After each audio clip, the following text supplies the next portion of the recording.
Well, welcome to part 5 of the essentials, looking at essential oils, their history, and their use.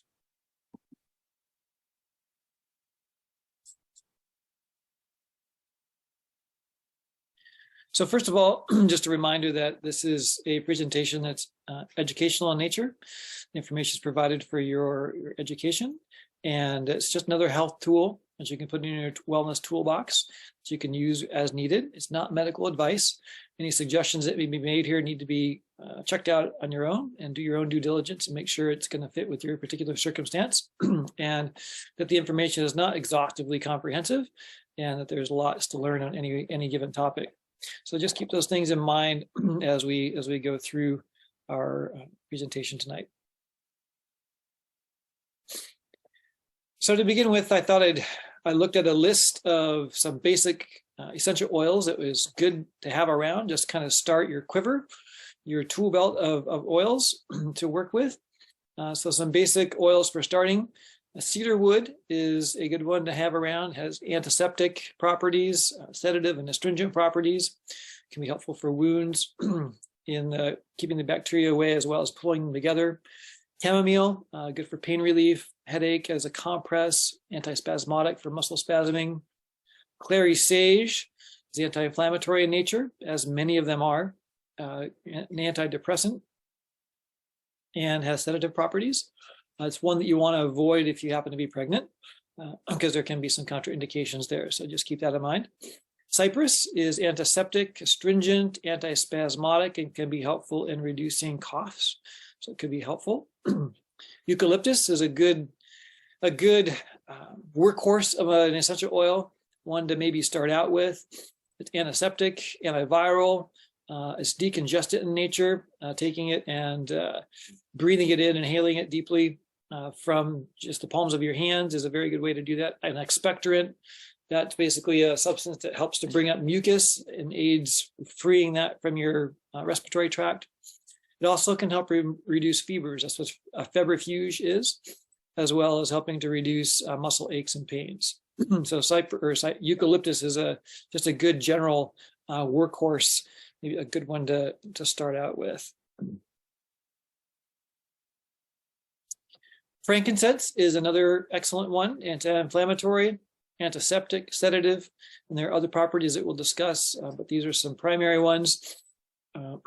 Geranium, it's anti-diabetic in nature, antidepressant, antiseptic, is a mild sedative and can help mitigate premenstrual syndrome symptoms.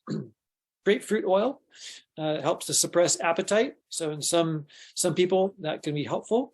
Water retention issues, skin detoxification. So basically allows the skin to function in its excretory status at an optimum. So it's one of our excretory organs and can aid weight loss through the mechanism of appetite suppression.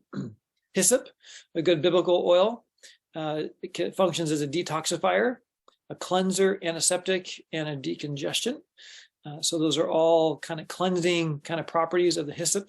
Purge me with hyssop, make me white as snow. Juniper is a detoxifier as well, a diuretic. Basically helps aid the kidney function, kind of speed things along. It's also antiseptic and aids in cellulitis issues. It's basically an increase of fluid between the tissues of the body outside the capillary network, and can aid in arthritic situations. Again, another one to avoid if you happen to be pregnant. Lavender is another good one, great for burns and acne, so skin issues, bacterial and antifungal and antibacterial, just a general tending towards health essential oil, and has a calming effect. Many people use it in the evening just to help create a nice atmosphere for going to sleep. It tends to calm and just slow down the nerves and allow nice sleep to take place. Lemon, it's a great germicide. So many people use lemon in cleaning preparations they make from essential oils. It's also helpful in treating varicose veins and reducing overall systemic swelling. Peppermint, helpful for headache, fatigue, congestion, fever. reducing fever, sore muscles, sinus issues. So peppermint is a good one to have around, and even just peppermint on its own, you can grow your own peppermint. Rose, remember it's a very concentrated oil, just a good general tending towards health tonic and astringent, and again that draws tissues together. Antiseptic in nature, antidepressant, sedative in the sense that it's good for insomnia. Insomnia is a lack of sleep coming on. Rosemary is just another workhorse oil, good for pain relief when used topically, anti-infective, antispasmodic, good for anti-dandruff functions, cellulite, and headaches. So another good workhorse. Rosewood, anxiety and depression can benefit from the use of rosewood, headaches, nausea and tension headaches, PMS again, and calming, just overall calming. So if there's some hysteria or some excessive excitement of an individual, rosewood can be helpful, both in kind of an application at the surface, so as a topical, as well as a aromatic being diffused. It also functions as an antiseptic. Sandalwood, antiseptic and expectorant. Again, that's helping to loosen up mucus and have it brought out by coughing. And antidepressant, and also helps in making the skin healthy. And we'll go through each of these and some additional ones as we go along. So this is just some basic characteristics that we're looking at initially. Tea tree oil, otherwise known as melaleuca, is a very good workhorse as well. So having eucalyptus, tea tree, good starters, antiviral, antifungal, anti-infective in general, so it's antibacterial, antiseptic, which follows because it's sepsis is when you have a bacterial infection of the internal organ areas, and particularly the spaces, the cavities.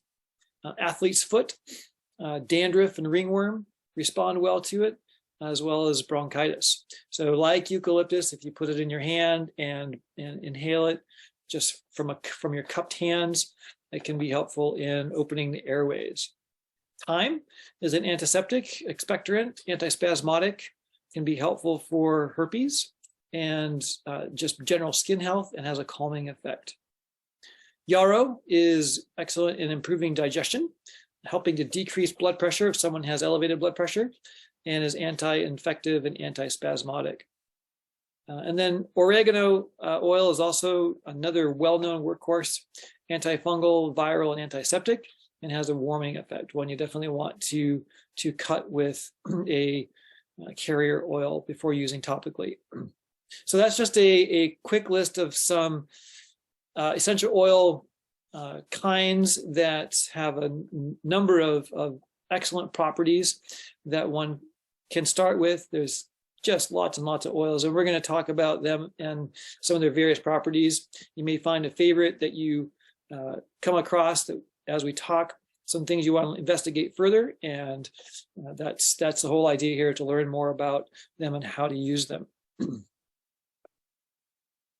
So we're going to start by looking at cedarwood. So this is a good case study in naming. So cedarwood, its scientific name is Juniperus virginiana. The first book I started researching in, that was a scientific name that was given to it. Started looking online at some additional sources, and I saw cedarwood with a different scientific name, Cedrus atlanticus. It's like, what's going on here with this? You want to make sure that you have the botanical name for the particular wood or oil plant that you're actually wanting to have benefit from. So as I did some additional research, I found that there are actually two trees that have their wood have oils extracted from them that are referred to commonly as cedarwood. So one is the Cedrus or Cedrus atlanticus, and you can see the description of it. Cedarwood essential oil. It has a calming, soothing aroma, promotes the appearance of healthy skin, hair, scalp when applied topically. So that's the spiel from one source online. Another source actually has it labeled For the Juniperus virginiana, it's actually labeled with scientific name right on their bottle. So with properties that help to soothe the mind and body, the warm, woody scent of cedarwood oil promotes a relaxing environment when used topically and aromatically. So that's a pretty general description. But the point being that one is from the juniper tree, Juniperus virginiana, which is also known as the eastern redwood, and the other is from Cedrus atlanticus, a different species of plant, completely different appearing, also known as the atlas tree. So you want to know your botanical name and the particular properties that you're seeking to maximize their properties of. So that being said, buyer beware, user beware that the common name and the scientific name are not always synonymous, and you need to make sure that you're looking for the right botanical name and the effect that comes with it.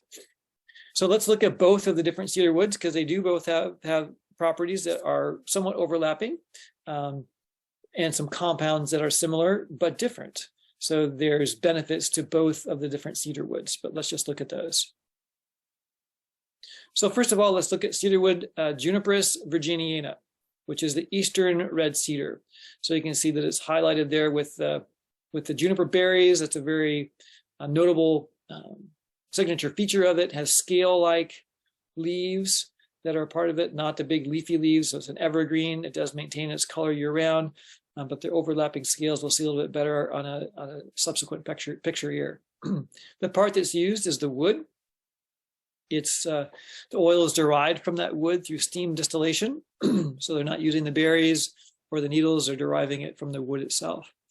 The primary active compounds are alpha cedrine and cedrol. So those are where the cedar tree comes from, or named from them as they were discovered. The key roles are anti-inflammatory, astringent, antiseptic, insecticidal, and sedative in nature. So let's look at some of the ways that they have been using Juniperus virginiana. They've found that it has benefit for individuals suffering from ADD and ADHD, attention deficit disorder, attention deficit and hyperactivity disorder. So using it topically on the chest and the bottoms of the feet. So using it on the bottoms of the feet, you have rapid transfer into the circulatory system at the foot level. We talked about that last time, how having oils and substances absorbed through the skin into the circulatory system help it to be more effective more quickly rather than taking it orally, where it tends to need to go through the liver and before it gets into the circulatory system. So it can go straight in using it at the extremity of the feet. You can also use it aromatically, and an aromatic use through a diffuser or in your hand can help decrease anxiousness, which is part of the ADD, ADHD kind of collection of syndrome issues. So from here on out, we'll be using T for topical, we'll be using A for aromatic. You can also use it topically along with a drop of lavender, drop to drop, 1-to-1 for psoriasis and eczema. So that's the skin condition with itching and peeling. Typically is an autoimmune kind of a situation, but can help to minimize the effects of that. Stroke. Someone who's suffering from a stroke, you can use it topically on the back of the neck and the soles of the feet, and that can help with the symptoms of stroke. So here you can see a picture of it with a juniper berry. You can see the overlapping scaled leaves, and these are the evergreen leaves of the cedar tree, of the juniper. So continued uses, you want to make sure that it should be diluted when you're using it topically. You want to cut it with a carrier oil. Not only does that extend it, but also keeps it from causing potential heat or discomfort when it's used topically. So for calming and anxiety, you can use it on the soles of the feet or use it aromatically, inhale from cupped hands. You could also use it in a diffuser. That would be completely acceptable as well. For a sinus and cough, sinus issues, so just to open up the airways, the passageways in the forehead and the nose. So our nose is an open sinus, but we do have cavities in our forehead, our nasal sinuses and our just the sinuses in the frontal bones of the skull. The sinus is a hole, so that can extend anywhere there's holes in bones. So you can use it on the chest and the forehead, as well as in the cupped hands, and inhale the vapors, the volatile oils from your hands. Helpful in UTI, bladder, and vaginal infections. So apply to the lower abdominal region of the body, just over the stomach, over the top of the bladder. Some have even suggested that one could use oils or other things in the navel region, particularly as that's kind of the lifeline. As an infant inside your mother's womb, that's how you're tied to the circulatory system of the mother.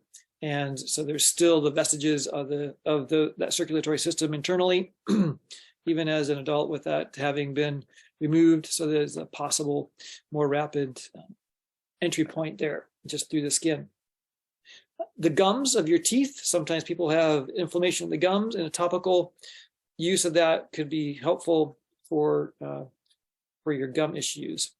As an insect repellent, you can use it diluted in fractionated coconut oil and apply it to your skin like you would any other kind of an insect repellent lotion or oil. Just rub it around and massage it in. Or you could use it in a enclosed space that had insects, mosquitoes in particular, and diffuse it into the area. It's also cleansing and can be used topically along with tea tree oil for things like acne.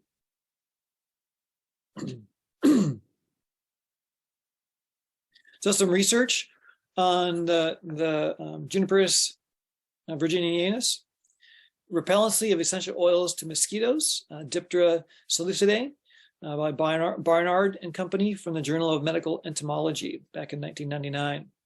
In the Journal of Food Protection, they looked at the bactericidal activities of plant essential oils and some of their isolated constituents against Campylobacter jejui, Escherichia coli, Listeria monocytogenes, and Salmonella enterica. So that has some antibacterial properties. And then in Archives of Dermatology, looking at using the cedarwood oil from the Juniperus virginiana on alopecia, randomized trial of aromatherapy, successful treatment for alopecia areata. And that was just using it aromatically as opposed to using it topically. And there are many more research articles out there beyond these, but just knowing that they have research behind their uses. Next, looking at Cedarwood atlanticus, the other cedarwood variety. Again, it's the same part that's derived from the wood, so through a steam distillation process. There are two additional compounds. We have the alpha-cedrine and the cedrol like we had in the other species, but this has beta-cedrine and thujospene. So they have some additional roles. Antifungal, astringent, insecticidal, hair growth promotion, cough suppressant activity, healthy period, tension relief, and helping to aid focus and skin conditioning. So you want to make sure that you dilute this with a carrier oil because it's considered a hot oil. You don't want to use it neat. So neat is when you can use it directly. It's not to be used internally. Some you can, some oils you can, but those with needles, in general, you're not going to be using them internally from their oils. Not to say that you can't make teas from the needles. They don't have the concentrated oil in that tea as you would in an essential oil, because you have it distilled down from a lot of plant material into just a little bit of oil. So that has a much higher potency. This is one, again, we noted that you want to avoid during pregnancy. So anciently it was used during the embalming process in Egypt, and it happens to be a relative of the cedar of Lebanon.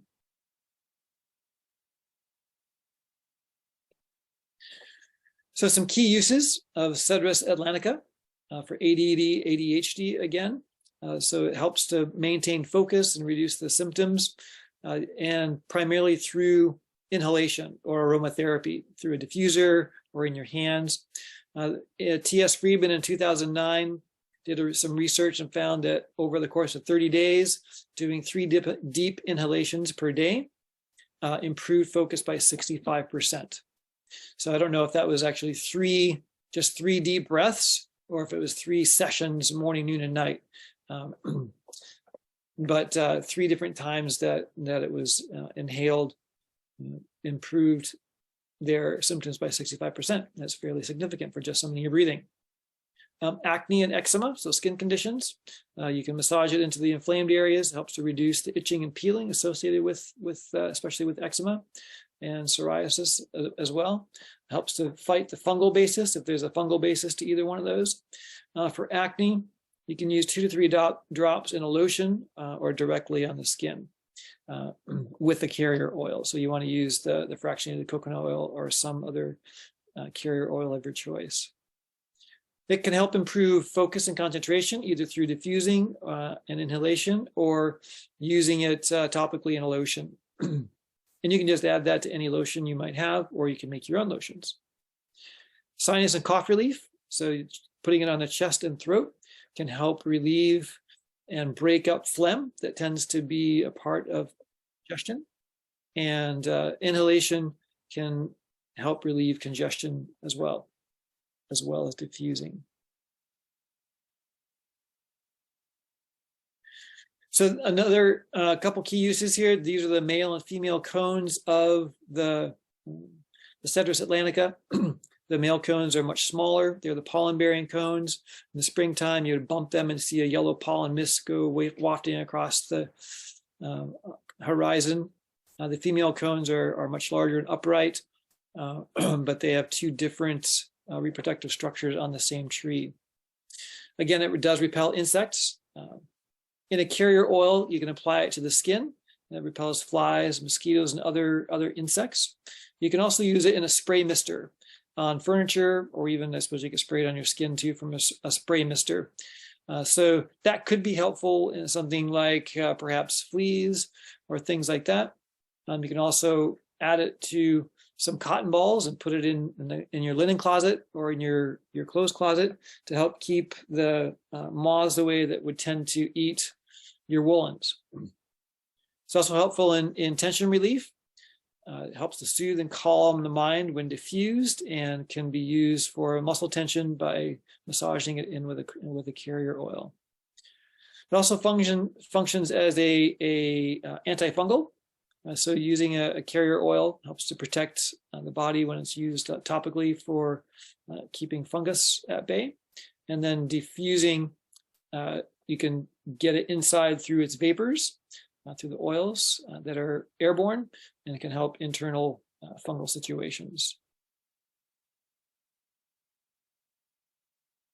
So some research around Cedrus atlanticus. Inhalation of Cedrus atlantica essential oil alleviates pain behavior through activation of descending pain modulation pathways in a mouse model of post-operative pain.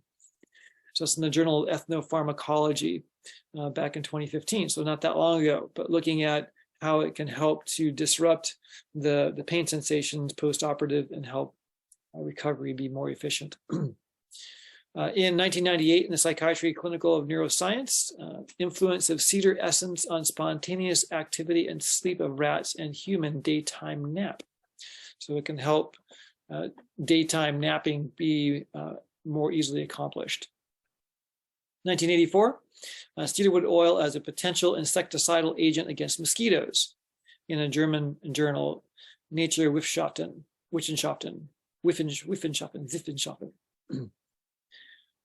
And then in 1998, a randomized trial of aromatherapy provides successful treatment of alopecia areata, which is pattern baldness in men, but it's not a genetic basis, but more of a physiological basis due to other external conditions that are not genetically based. So there is pattern baldness that's passed through the mother's side genetically through families, and then there's hair loss that occurs due to other factors that aren't particularly well understood, but this is one way that can be mitigated. To be aware of new videos like this one, Be sure to subscribe to the Preparing for the Time of Trouble channel. For more free videos and downloadable audio podcasts, as well as handouts, go to www.preparingforthetimeoftrouble.com. Topic categories include recordings of live seminar presentations, country living, sustainable gardening, homestead remedies, how to be self-sufficient when the grid goes down, wild edible and medicinal plants, hydrotherapy, and end-time Bible prophecies. To take advantage of these free resources, go to preparingforthetimeoftrouble.com.